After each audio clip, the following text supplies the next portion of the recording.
நம்ம இப்போ பார்க்குறது ஆர்பிட்டல் அண்ட் எஸ்கேப் வெலாசிட்டி பார்க்குறோம். இது தமிழில் இதைய சுற்றுப்பாதை திசைவேகம் மற்றும் விடுபடு திசைவேகம்னு சொல்லுவாங்க. இப்போ ஃபஸ்ட்டு பார்க்கறது சுற்றுப்பாதை திசைவேகம் பார்த்துடலாம். இப்போ பாருங்கள், இங்கே ஒரு எர்த்து நான் வரைஞ்சிருக்கிறேன், இங்கே சன் வரைஞ்சிருக்கிறேன். இப்போ இந்த எர்த்து வந்து சுற்றிக்கிட்டு இதனுடைய ஒரு ஆர்பிட்டில் அப்படியே சுற்றி வந்துட்டு இருக்கும். சுற்றி வரும்போது இதுக்கு வரக்கூடிய டைரக்ஷனை தான் இந்த ஏரோ மார்க் மாதிரி போட்டு நான் உங்களுக்கு காட்டியிருக்கிறேன். சரி, அப்போ சுற்றி வர்றது கண்டிப்பாக ஒரு ஆர்பிட் இருக்குது. அந்த ஆர்பிட்டோடைய ஒரு வேகத்தில் சுற்றி வந்துட்டு இருக்குது. தென் அது போக அதோடைய ஈர்ப்பு விசை வந்து இங்கே சன் இருக்கிறங்காட்டி சன்னோட ஈர்ப்பு விசை வந்து இது இழுத்துட்டு இருக்கு அப்படியே.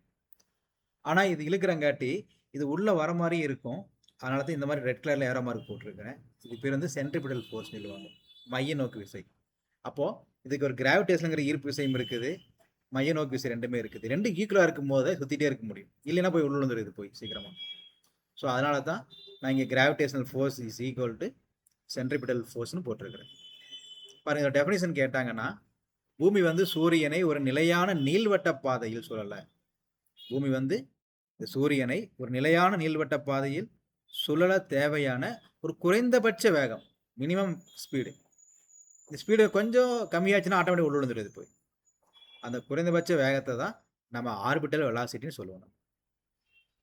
இதில் ஈர்ப்பு விசையும் இருக்குது, மைய நோக்கு விசையும் இருக்குது. இது ரெண்டுமே ஈக்குவலாக இருக்குது, அதுதான் இதில் முக்கியத்துவமே. சரி, what is the gravitational force ஃபார்முலானா Gm/m/r² நான் படிச்சிருக்கோம். Is equal to centripetal force we know mv²/r.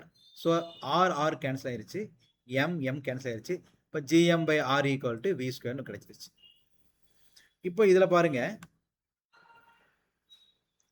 Gm/r is equal to v². அப்போ நமக்கு வந்து வியோட வேல்யூ தான் வரும். இப்போ ரூட்டோட வந்துருக்கும், ரூட் ஈக்குவல் டு Gm/r கிடைச்சிருச்சு. இப்போ ஆர்பிட்டல் வெலாசிட்டியோட வேல்யூ வந்து 7.9 km/s. ஒரு செகண்டுக்கு வந்து பார்த்தோம்னா 7.9 km வந்து ட்ராவல் பண்ணுதாமா, சுற்றி வருது பார்த்தீங்களா. இது வந்து 7.9 km/s சுற்றி வந்துட்டு இருக்குது அப்படின்னு சொல்கிறார். இப்போ உயரம் செல்ல செயற்கை எடுத்துக்கலாம் நம்ம.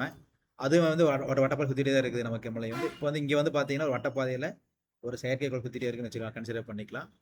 அந்த செயற்கைக்கோள் வந்து பார்த்தோம்னா ஹைட் ஒன்றே அதிகமாக அவனுடைய ஸ்பீடு கம்மியாயிரும் அப்படிங்கிறத இங்கே போட்டு காட்டியிருக்கிறேன்.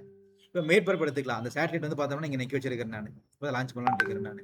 இப்போ மேற்பரப்புங்கும் போது எனக்கு என்ன சொல்கிற வரேன்னா, ஸ்மால் ஆரும் கேபிட்டல் ஆரும் ஈக்குவல் அப்படிங்கிற பாருங்க.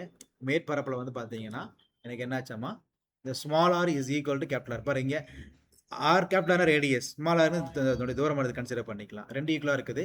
அதனால் நான் Gm/rங்கிற இந்த ஃபார்முலாவில் Gm/r இன்ட்டு திஸ் ஆர் ஒரு ஆறால் மல்டிப்ளை பண்ணி ஆறால் டிவைட் பண்ணோம்னா தேர் இஸ் நோ சேஞ்சஸ் அந்த வேல்யூஸில்.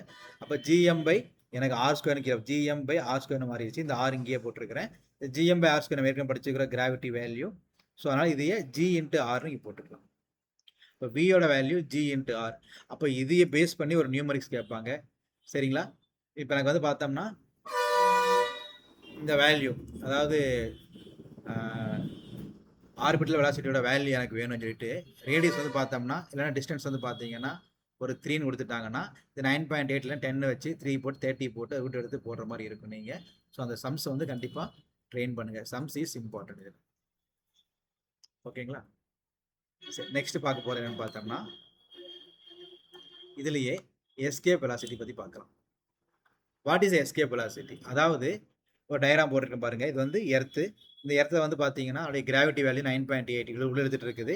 ஆனால் ஒரு செயற்கைக்கோள், ஒரு சேட்டலைட்டை வந்து நான் மேலே அனுப்புகிறேன் அப்படிங்கும்போது இந்த எகென்ஸ்டாக இது கீழே இருக்கக்கூடிய 9.8ங்கிற இந்த வேகத்தை கூட அதிகமான வேகத்தில் மேலே ட்ராவல் பண்ணி ஆகணும். அதுதான் இங்கே ஒரு பொருள் பூமியின் ஈர்ப்பு விசையை முற்றிலும் தாண்டி, அது இழுக்கிறதையும் தாண்டி வெளியேறணும். அப்போ வெளியேறது தேவையான ஒரு குறைந்தபட்ச திசை வேகம், அதுதான் விடுபடு திசை வேகம் சொல்லுவாங்க. இப்போ நம்மளுடைய பூமிக்கு வந்து பார்த்தீங்கன்னா இடத்துல வந்து பார்த்தோம்னா தப்பிச்சு இது வெளியே போகணும் அப்படின்னா அதோட வேல்யூ வந்து நமக்கு 11.2 km/s. ஒரு செகண்டுக்கு வந்து பார்த்தோம்னா நமக்கு 11.2 km, அதாவது 9.8 அதிகமாக போயிட்டு இருக்குது, போனதான் வெளியே போக முடியும் அப்படிங்கிறாங்க. ஸோ அதனால் இங்கேயும் பார்த்தீங்கன்னா ஒரு கைனெட்டிக் எனர்ஜி இருக்குது, பொட்டன்ஷியல் எனர்ஜி இருக்குது. அந்த கைனெட்டிக் எனர்ஜியும் பொட்டன்ஷியல் எனர்ஜி ஈக்குவலாக கன்சிடர் பண்ணிட்டீங்கன்னா what is the kinetic energy formula of mv². Potential energy formula வந்து Gmm/r. இதில் mm கேன்சல் பண்ணிட்டோம். ஸோ இந்த 2 இங்கே கன்வெர்ட் ஆயிடுச்சு, 2 வந்துச்சு, மல்டிபிளாக வந்துருச்சு. V square equal to 2gm/r. இப்போ வி ஸ்கொயர்டை நம்ம விஏ கன்வெர்ட் பண்ணும்போது இங்கே ரூட் வந்துருக்கும். ஆறால் மல்டிப்ளை பண்ணி ஆறால் டிவைட் பண்ணால் தேர் இஸ் நோ சேஞ்சஸ். அப்போது இதோடைய மேற்பரப்பில் வந்து பார்த்தீங்கன்னா ஸ்மால் ஆர் கேபிட்டல் ஆர் ஈக்குவல்னு சொல்லி படிச்சிருக்கிறோம். ஸோ அதனால் என்ன சார் ஆச்சுன்னு பார்த்தோம்னா வியோட value 2gm/r into R square, 2r ஈக்குவலுங்கிறனால ஆர் ஸ்கொயராக போட்டேன். gm/r ஸ்கொயர்னா ஜி நமக்கு படிச்சிருக்கிறோம். So what is the formula? அப்போ we get the final formula v equal to root of 2gr. இப்போ 2ஓட வேல்யூ நமக்கு தெரியும், 2 ஏதாவது constant value. g equal to 9.8, R 10 கொடுத்துருப்பாங்க எக்ஸாமில் பார்த்துக்குங்க. ஆரோட வேல்யூ வந்து அவன் கொடுத்துருவான், இந்த ரேடியஸ் கொடுத்துட்டாங்கன்னா சம் போடுற மாதிரி இருக்கும். அதுக்கு நீங்கள் ரெடி ஆகிங்க. இந்த ஃபார்முலா பேஸ் பண்ணி நம்ம சம்ஸ் கொடுத்தாங்கன்னா அதை நீங்கள் அப்ளை பண்ணுற மாதிரி இருக்கணும். ஸோ அது இம்பார்ட்டன்ட். இங்கேயும் ஒரு பாயிண்ட் சொல்கிறேன் நான் உங்களுக்கு. உயரம் அதிகமாச்சுன்னா விடுபடு திசைவேகம் குறையும். ஹைட்டை போக போக போக எஸ்கேப் வெலாசிட்டியோட ஸ்பீடு வந்து பார்த்தோம்னா கம்மியாகிட்டே இருக்கும் அப்படிங்கிறாங்க. சரிங்களா? சுற்றுப்பாதை திசைவேகத்திற்கும் விடுபடு திசைவேகத்துக்கும் இடையே உள்ள தொடர்புன்னு கண்டிப்பாக ஒரு 1 மார்க் கேள்வியில் ஒரு கேள்வி கேட்பானுங்க. கேட்டாங்கன்னா நீங்கள் எழுத வேண்டிய முதல் ஃபார்முலா விஇ ஈக்குவல் டு √2 × V0 எழுதுங்க. இதுதான் முக்கியமான ஃபார்முலா. இது பைக பண்ணி வச்சுக்க மைண்டில். ஸோ இதை விட முக்கியமான பாயிண்ட் என்னென்னு பார்த்தோம்னா ஒரு நியூமரிக்ஸ் அவன் கேட்பான். பாருங்கள், இந்த நியூமரிக்ஸ் அவங்களை போட்டு காட்டுறேன். இப்போது ஆர்பிட்டல் வெலாசிட்டி வந்து பார்த்தோம்னா 8 km/s எடுத்துக்கலாம். வாட் இஸ் த எஸ்கேப் வெலாசிட்டின்னு கேட்பானுங்க. ஸோ நமக்கு இப்போ இந்த ஃபார்முலா பார்த்தா டக்குன்னு ஞாபகம் வந்துருச்சு. எக்ஸாம் ஹால் ஞாபகம் வரணும். இப்போ எஸ்கேப் வெலாசிட்டி தான் நான் விஇன்னு போடுறேன். Equal to √2 × V0. V0ஓட வேல்யூ தானே கொடுத்துக்கலாமா? V0னா ஆர்பிட்டல் வெலாசிட்டி. ஓ இது ஆக்சுவலாக. அப்போ 8 எடுத்துக்கலாம். அப்போ √2ஓட வேல்யூ 1.414, 8க்கு 8ன்னு போட்டுட்டோம்னா ப்ராடக்ட் பண்ணோம்னா 11.3 km/s வரணும். ஸோ இது வெரி இம்பார்ட்டன்ட். இதில் ரெண்டுலையும் பாருங்கள், ஆர்பிட்டல் வெலாசிட்டியோட வேல்யூ வந்து 9.8 km/s.